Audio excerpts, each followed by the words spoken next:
우리 주변에는 언제부턴가 주제넘게 굳는 사람들과 자기밖에 모르는 이기주의자들이 생겨나고 있습니다. 과하게 포장된 자랑이 넘쳐나는 세상이 되었고, 무례함이 솔직함으로 둔갑해서 조금이라도 손해를 보지 않고자 아등바등거리는 사람들이 주목을 받는 그런 세상이 되어버렸습니다. 상대방을 전혀 배려하지 않는 태도를 두고 어떤 사람들은 그게 상대보다 자신의 사회적 지위가 높다는 것을 드러내는 방법이라고 믿습니다. 미국의 사회학자 로버트 플러는 이를 서열주의라고 불렀습니다. 서열주의는 다양한 방식으로 이루어질 수 있습니다.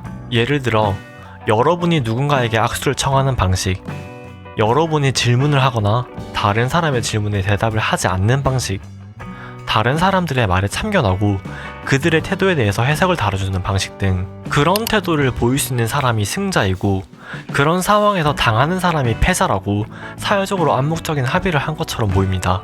서열주의를 앞세우는 사람들은 승자 혹은 패자라는 이분법으로 세상을 바라보기 때문에 사람을 단순화해버립니다. 바로 돈이라는 기준으로요. 그들은 무섭도록 단순한 그들만의 해법을 떠벌렸고, 변화의 시대에 치여 혼란에 빠진 사람들은 모든 걸 단순화해버린 서열주의자들의 시나리오에 휩쓸렸습니다. 권력을 의식하며 타인을 자기 뜻대로 다루는 걸 좋아하는 그들이 사회적 지위를 두고 유치한 게임을 벌이는 것에 휩쓸리지 않고 게임을 무산시키는 시도이자 방법을 다뤄보고자 합니다. 이번 영상에서 가져온 책은 마티아스 넬케의 나를 소모하지 않는 현명한 태도에 관하여입니다.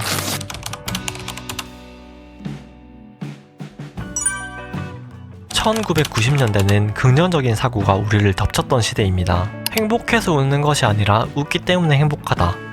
이 유명한 말을 남긴 심리학자 윌리엄 제임스는 긍정적인 생각이 삶을 바꿀 수 있다고 생각했고, 19세기 후반에 미국의 생각을 나타낸다고 말할 정도로 미국 사회의 무조건적인 긍정은 하나의 이데올로기처럼 퍼져나갔습니다.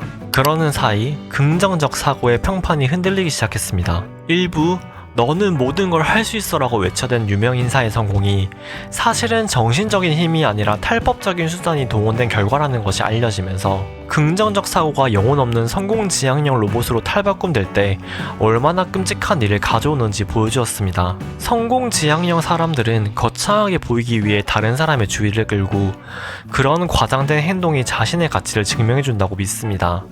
사람들은 성공한 사람들의 이야기에 관심이 많기에 그들은 다른 사람들도 자기처럼 성공할 수 있는 비밀을 알려주고 싶다고 말합니다. 만일 따르는 사람도 없는데 성공법에 대해 떠든다면 성공한 사람이 아니라 인정받고 싶은 욕구만 거대한 사람에 불과할 것이기에, 그들은 진짜로 성공한 사람이 되기 위해 자신의 행동이 따라할 가치가 있다는 사실을 인정받으려고 하며 자신을 따라하지 않는 사람들을 패자라고 부릅니다.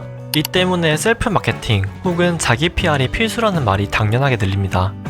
스스로를 홍보하지 않으면 아무도 알아주지 않으니까 스스로 브랜드가 되어야 합니다. 그렇게 되려면 사람들이 알아서 찾고 열렬히 좋아하게 만드는 외모, 의상, 말투, 표정까지 모두 조화롭게 하나의 브랜드로 각인되어야 합니다. 인간은 굉장히 복잡한 존재지만 셀프 마케팅을 하기 위해서는 나라는 사람을 극단적으로 단순화시켜야 합니다. 하지만 우리는 생각해 볼 필요가 있습니다. 우리는 브랜드 하나만으로 상품의 본질을 판단하고 있나요?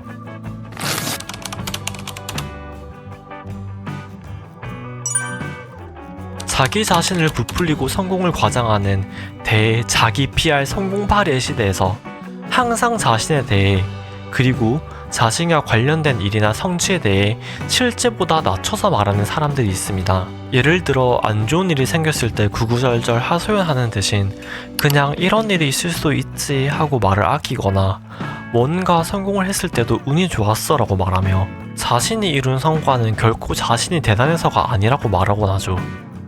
이들을 우리는 겸손한 사람이라고 말합니다. 스스로를 낮추는 겸손이라는 태도는 세 가지 힘을 지니고 있습니다. 첫째는 상대가 불편함을 느끼거나 부족함을 느끼지 않도록 해줍니다. 스스로 물러남으로써 상대가 편안하게 느끼도록 하며 늘 상대와 같은 눈높이에서 말하려고 합니다. 자신의 불행에 대해 구구절절 이야기하는 사람들을 생각해보면 아마 대화 상대로 결코 편안한 사람은 아닐 겁니다. 또한 자신을 늘 중심에 두고 생각할 뿐 여러분에 대해선 크게 관심이 없을 것입니다. 둘째는 스스로를 낮추는 태도를 보여주는 사람과 그의 태도에서 겸손함을 잃는 사람을 연결시켜줍니다. 겸손하게 자신을 낮춘 표현을 한다고 해서 실제로 그를 낮춰서 생각하는 사람은 많지 않기에 이러한 태도는 상대뿐 아니라 여러분을 높이는 일이기도 합니다. 여러분은 다른 사람의 성과, 의미, 가치를 제대로 판단할 수 있는 사람이 되는 것입니다. 마지막 셋째는 겸손함이 타인을 배려하는 태도인 동시에 자의식을 보여주는 가장 효과적인 방식입니다. 다른 사람들의 인정을 받아야 한다는 생각에 사로잡히지 않기 때문에 외부로부터 독립적일 수 있고 자신의 가치를 잘 알 수 있게 됩니다. 이렇게 스스로를 낮추는 태도는 자신을 다 소모하지 않을 수 있습니다. 불확실한 상황을 위해 에너지를 비축해 줄 수 있는 것이죠.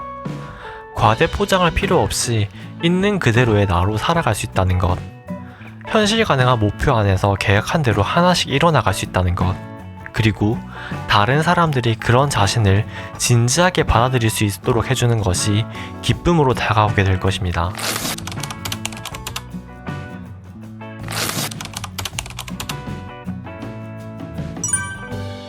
어쩌면 여러분은 이런 말을 들어봤을 겁니다. 직장에서 인정받으려면 겸손하면 안 된다고. 그저 뒤에 조용히 머물러서 겸손하기만 해서는 아무도 알아봐 주지 않을 뿐더러 심지어 여러분을 실컷 이용하기만 할 수 있다고. 맞습니다. 그것도 전혀 틀린 말은 아닙니다. 남을 배려하기보다는 결정적인 순간에 자신을 앞세우는 냉철함으로 출세하는 사람이 실제로 많기도 합니다. 심지어 관리자들은 약간 자기도취적이어야 좋다는 주장도 있습니다. 관리자들은 일을 추진해야 하고 결정을 관철시켜야 하며 반대를 이겨내야 하기 때문에 그렇다고 말하는 사람들도 있습니다. 어떻게 생각하시는지 모르겠지만 저는 자기도취자를 상사로 모시고 싶지 않습니다.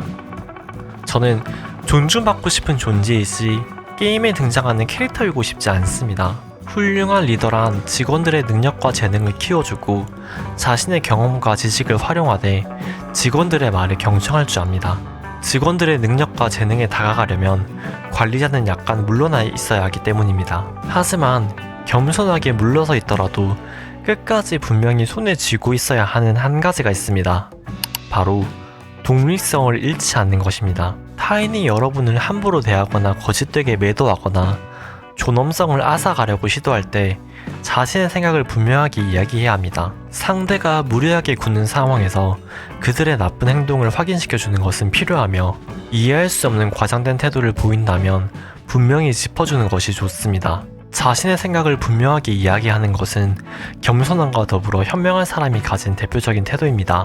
현명한 사람은 겸손함을 잃지 않으면서도 자신의 생각을 분명하게 말할 수 있어야 합니다. 그러려면 자기 주장을 펼쳐야 할 때가 언제인지 더 주의 깊게 살펴야 합니다.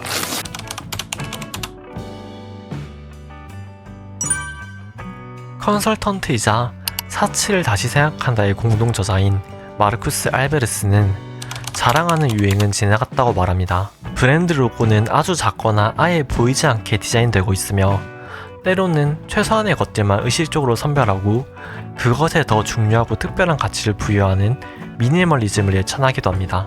그리고 물건을 볼 때 중요한 것은 외양이 아니라 그 뒤에 숨어있는 진짜 품질과 스토리에 관심을 두기도 하죠. 이제는 사람도 마찬가지입니다.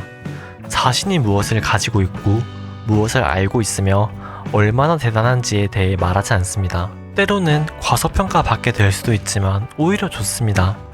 반전에는 언제나 묘미가 있습니다. 일이 잘 된다고 해도 그리 나쁠 게 없고 일이 잘 되어 성공하면 기대 이상으로 기쁘게 됩니다. 이렇게 겸손이 성공을 위한 전략은 아닐지라도 더 나은 삶을 위한 방법임은 분명합니다. 타인에게 증명하기 위한 삶이 아닌 나를 위한 삶의 기준을 스스로 정하는 태도를 통해 물질적 성공보다 더 큰 가치를 성취하는 것을 지향하는 삶. 여러분은 어떻게 생각하시나요? 찍먹책이라는 채널은 책의 핵심만 읽고 싶으신 분들을 위한 채널입니다. 이 영상이 여러분에게 도움이 되셨다면 구독과 좋아요 부탁드리겠습니다. 다음에는 또 다른 인사이트와 좋은 책을 가지고 오겠습니다. 감사합니다.